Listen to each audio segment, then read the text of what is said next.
This is Kolkata TV's podcast news. আপনারা শুনছেন পডকা। প্রাক্তন বলবেন না, আমি এখনো এআর রহমানের স্ত্রী। আমি শুভাঙ্গী, শুনুন বিস্তারিত। আমাকে প্রাক্তন বলবেন না, আমরা এখনো স্বামী স্ত্রী। আইনত আমাদের এখনো বিচ্ছেদ হয়নি। এআর রহমানের অসুস্থতার কথা শুনেই ভেঙে পড়লেন সায়রা বানু। গতকাল রাতে অস্কারজয়ী শিল্পী এআর রহমান বুকে ব্যথা নিয়ে চেন্নাইয়ের হাসপাতালে ভর্তি হন। পরীক্ষার পর শিল্পীর শারীরিক অবস্থা স্থিতিশীল বুঝে তাকে হাসপাতাল থেকে ছুটিও দেওয়া হয় গতকালই। এরপরেই তার স্ত্রী সায়রা বানু একটি ভয়েস নোট শেয়ার করে বলেন, সালাম, আসসালামু আলাইকুম, আমি ওনার দ্রুত সুস্থতা কামনা করছি। আমি শুনেছি উনি বুকে ব্যথা নিয়ে হাসপাতালে ভর্তি হয়েছেন, অ্যাঞ্জিওগ্রাফি করানো হয়েছে। আল্লাহর দয়ায় তিনি ভালো আছেন। সায়রা আরো বলেন, আইনত আমাদের এখনো বিচ্ছেদ হয়নি, এখনো আমরা স্বামী স্ত্রী।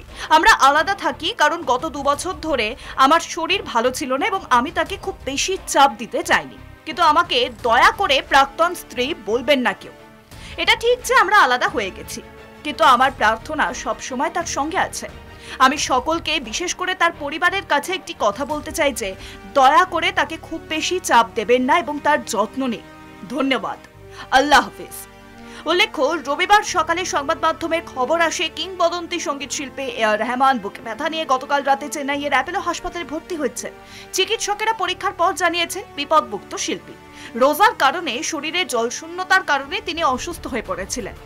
এআর রহমানের মুখপাত্র তিনি জানান, লন্ডন থেকে ফেরার সময় থেকেই তিনি অসুস্থ বোধ করতে থাকেন। তড়িঘড়ি তাকে রাতেই হাসপাতালে ভর্তি করা হয়।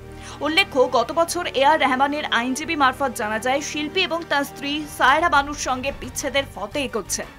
গত 29 বছরের বিবাহ জীবনে শিল্পীরা গত 29 বছরের বিবাহ জীবন শিল্পীর।